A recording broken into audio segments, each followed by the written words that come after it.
बंगाल में भयंकर खुलासा। अब सरकारी अस्पतालों में मुर्दों के अंगों की कालाबाजारी, बांग्लादेश भेजे जा रहे अंग, सीबीआई का बड़ा दावा।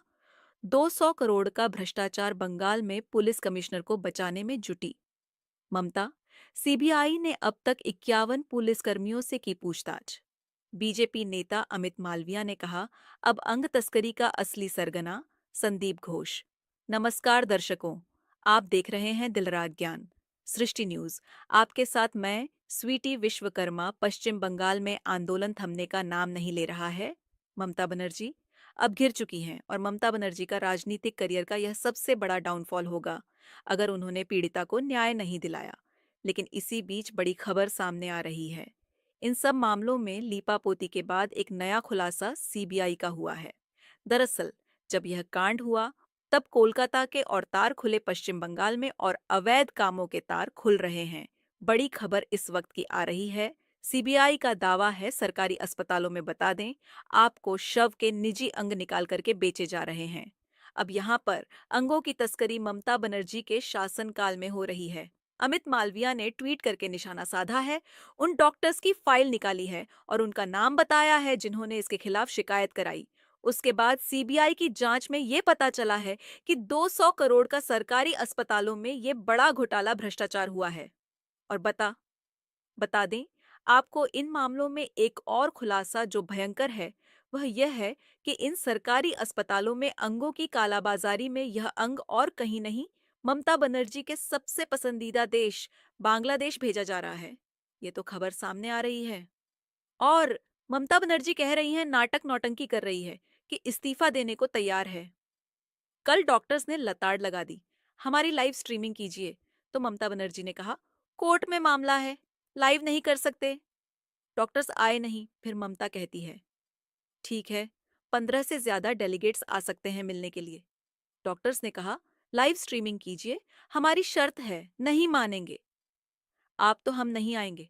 और वही हुआ, डॉक्टर्स नहीं आए। ममता को लताड़ लगी तो ममता बनर्जी पूरी बौखला गई है। और यह बता दें आपको, ममता बनर्जी भले ही हमेशा अपने पतन से उठकर हमेशा विजय होती दिखाई देती हैं, मामला बहुत ज्यादा गंभीर है, क्योंकि ममता बनर्जी ट्रेनी डॉक्टर के हादसे में कुछ भी नहीं कर पा रही है। और तो और यहाँ विनीत गोयल को बचाने के लिए नए झूठ बोल रही हैं। एक और बड़ी खबर सामने आ रही है। पश्चिम बंगाल में पुलिस कमिश्नर को बचाने के लिए सीबीआई का शिकंजा विनत गोयल पर भी है। और सीबीआई पूछताछ कर रही है 51 पुलिसकर्मियों से अब तक। सीबीआई ने पूछताछ किया है। अब ममता बनर्जी के हवाले से यह खबर सामने आ रही है कि उनको बचाने के लिए क्या कह रही हैं। मुख्यमंत्री, साहिबा दुर्गा पूजा में मुझे उनका काम है। क्या उनके अलावा कोई और पुलिस कमिश्नर यह नहीं कर सकता क्या? उनके अलावा कोई और पुलिस के बड़े आला अधिकारी यह काम नहीं कर सकते? विनीत गोयल की जरूरत क्यों है, जब विनीत गोयल झूठ बोल रहे हैं खुलेआम पीड़िता के साथ? जो अन्याय हुआ है उस पर उन्होंने बिना किसी को देखे उन्होंने झूठ बोल दिया। आत्महत्या। और देखिए, इसी वजह से सीबीआई का नया रडार है अब ममता बनर्जी। इसके लिए एसआईटी गठन तो कर रही है। एसआईटी के अधिकारियों से भी यहाँ पर जांच की है सीबीआई ने। लेकिन सबसे बड़ा मामला आपको बताते हैं। बीजेपी नेता आईटी सेल के प्रमुख अमित मालविया ने तंज कसा है दर्शकों। और बता दें आपको, उन्होंने लिखा है, कॉलेज और अस्पताल में सीबीआई जांच में बंगाल मेडिकल कॉलेजों में करोड़ से अधिक के अंग व्यापार गठजोड़ का संकेत मिला है। आगे सुनिए, इन्होंने एक्सपोस्ट पर किया है अर्जिकर मेडिकल कॉलेज और हॉस्पिटल के पूर्व प्रिंसिपल डॉक्टर संदीप घोष, जिन्हें ममता बनर्जी सख्त तौर पर बचाना चाहती हैं। इस साठ घाट के मुख्य समन्वयक हैं। आगे सुनिए, अमित मालविया यही नहीं रुके। उन्होंने साफ कह दिया, ऐसा लगता है कि पीड़िता को सब कुछ पता चल गया था, इसलिए संदीप घोष उसके गुर्गे जो कर रहे थे, वह पीड़ को पता चल गया, तो उसने पीड़िता के साथ यह अन्याय किया, यह जघन्य अपराध किया। क्या ममता बनर्जी ने घोष को बचाने की कोशिश की? क्या वह लाभारी है? अंगों की कालाबाजारी हो रही है, क्या संदीप घोष इसमें लाभारी है? और यह तमाम सवाल ममता से अमित मालविया ने पूछा है। अमित मालविया, इस पूरे मामले पर गहनता से बता दें, आपको निगरानी रख रहे हैं, बीजेपी के बड़े दिग्गज नेता हैं, बंगाल प्रभारी भी हैं, और इसी वजह से अमित मालवीय की पैनी नजर पश्चिम बंगाल कांड पर है। अमित मालविया ने आगे लिखा, क्या यह सब संरक्षण में हो रहा है? मतलब मुख्यमंत्री के संरक्षण में देखिए। दर्शकों, आप जरा यहाँ पर सोचिए, पुलिस कमिश्नर को बचाने की क्यों कोशिश? आखिर ममता बनर्जी झूठी नहीं है। अगर कोई गलती नहीं है, अगर ममता बनर्जी सच्ची है, तो सामने आकर क्यों नहीं कहती कि आप जांच कीजिए, मैं तैयार हूं? केवल नाटक के लिए? नहीं कि आप जांच कीजिए, कल नाटक नौटंकी हो रहा है कि मैं इस्तीफा देने को तैयार हूं। आखिर विनीत गोयल से इस्तीफा क्यों नहीं, ये दिलवा रही है। क्यों आखिर पुलिस कमिश्नर को बचाने की कोशिश हो रही है पश्चिम बंगाल में? और आखिर क्यों इतनी ज्यादा मांगे जब डॉक्टर्स कर रहे हैं, तो ये पूरी क्यों नहीं कर पा रही है? आपको उन्हीं डॉक्टर से काम कराना है ना, अपने अस्पतालों में। आखिर उन डॉक्टर्स की संरक्षण क्यों नहीं की जा रही है? तमाम सवाल बहुत गंभीर हैं और ममता बनर्जी पहले भले यहाँ पर नाटक नौटंकी कर कर अपने आप को ऊंचा दिखाने के लिए इस्तीफे की पेशकश करती नजर आ रही हैं।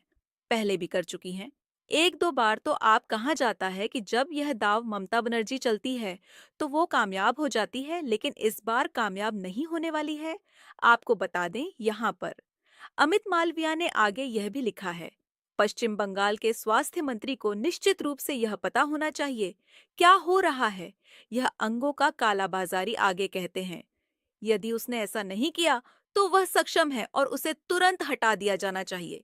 स्वास्थ्य विभाग पर भी बड़ा सवाल बीजेपी का, और स्वास्थ्य मंत्री को कहा कि स्वास्थ्य मंत्री को हटा दीजिए। अगर स्वास्थ्य मंत्री को ही यह पता नहीं है कि सरकारी अस्पतालों में छत विछत शवों के साथ यह कालाबाजारी की जा रही है, उनके अंगों के साथ बांग्लादेश भेज जा रहे पता नहीं कहां कहां अंगों की तस्करी हो रही होगी।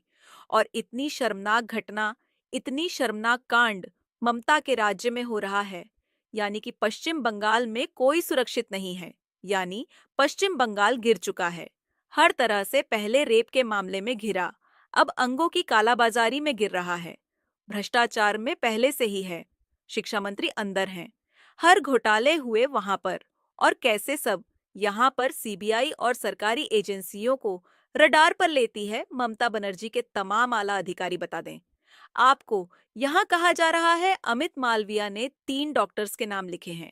आपको मैं एक बार बताती हूँ कौन कौन से डॉक्टर के नाम लिखे हैं, जो पता है कि इनमें वो मुख्य रूप से काम कर रहे हैं। डॉक्टर सौमित्र रॉय, प्रभावशाली टीएमसी नेता, डब्ल्यूबी मेडिकल काउंसिल का उपाध्यक्ष, डॉक्टर सुशांत रॉय के बेटे नेता और पीजीटी, डॉक्टर डॉ अविक, जो पश्चिम बंगाल के सभी मेडिकल कॉलेज में डीएमआई प्रिंसिपल और डॉक्टर की नियुक्ति को प्रभावित करते हैं। परीक्षा हॉल में प्रवेश करते हुए परीक्षा परिणामों को प्रभावित करते हुए पकड़ा गया है। ये भी टीएमसी का नेता है। टीएमसी के नेता हैं जो अवैध काम कर रहे हैं। आगे लिखते हैं, डोर सौरभ पाल, एक अन्य टीएमसीपी नेता, पूर्व आरजी करर एमसीएच प्रिंसिपल डॉ संदीप घोष के करीबी विश्वास पात्र है। ये तमाम नाम अमित मालविया ने दिया है, जो कहा अमित मालविया ने कि इन सब के भीतर यहाँ पर रडार लेना चाहिए। बता आपको इसी तरीके से ममता बनर्जी गिर गई हैं। आगे आपको बताते हैं ममता बनर्जी के एक तरफ यह राज खुले कि अंगों का काला बाजारी हो रहा है पश्चिम बंगाल में, वहीं 51 पुलिसकर्मियों से पूछता जब तक जारी है, दबाव लगातार बढ़ रहा है। ममता बनर्जी ने कल कहा, ठीक है, मैं इस्तीफा देने को तैयार हो रही हूँ। और यह तमाम इस्तीफे की पेशकश एक उनका सियासी नया ड्रामा है। बता दें आपको, पश्चिम बंगाल में डॉक्टर्स की शर्तें पूरी नहीं की जा रही हैं। कहा जा रहा है कि ईमेल में जो भाषा, जो टिप्पणी की गई थी, वो बेहद गलत थी। और यही वजह है कि ममता बनर्जी के पास अब दिखाने के लिए कुछ भी नहीं है। अब वो क्या करेंगी? संदीप घोष, संजय रॉय, यहाँ पर कमिश्नर विनीत गोयल, ये 3 ऐसे नाम हैं। और देखिए, संजय रॉय को तो हटा दे, वो पकड़ा गया है। लेकिन संदीप घोष और विनीत गोयल कोई साधारण इंसान नहीं है, ममता के बेहद करीबी है। संदीप घोष से एक अलग लगाव ममता बनर्जी का है, और यही वजह है कि कह रही है, बार बार पुलिस कमिश्नर को भी बचा रही है कि मेरे वो करीबी तो नहीं बता रही है, बट कह रही है कि मुझे दुर्गा पूजा तक काम है। ये वही ममता है जिसने कहा था, जाइए दुर्गा पूजा मनाइए। पश्चिम बंगाल के डॉक्टर्स जब आंदोलन कर रहे थे और कह रहे हैं डॉक्टर सुनने को बात तैयार नहीं हो रहे हैं, अगर ममता बनर्जी दाल में कुछ काला ना होता तो डॉक्टर साहब की बात जरूर सुनते हैं। ये जनता कह रही है। आपकी क्या राय है दर्शकों? आप जरूर कमेंट के जरिए हमें बताइएगा। यह मामला बेहद गंभीर हो रहा है और ममता की इस्तीफे की पेशकश लगातार यह नया सियासी ड्रामा आपको भी लग रहा है? क्या हाँ या ना में अपना जवाब ज़रूर दीजिए। शुक्रिया।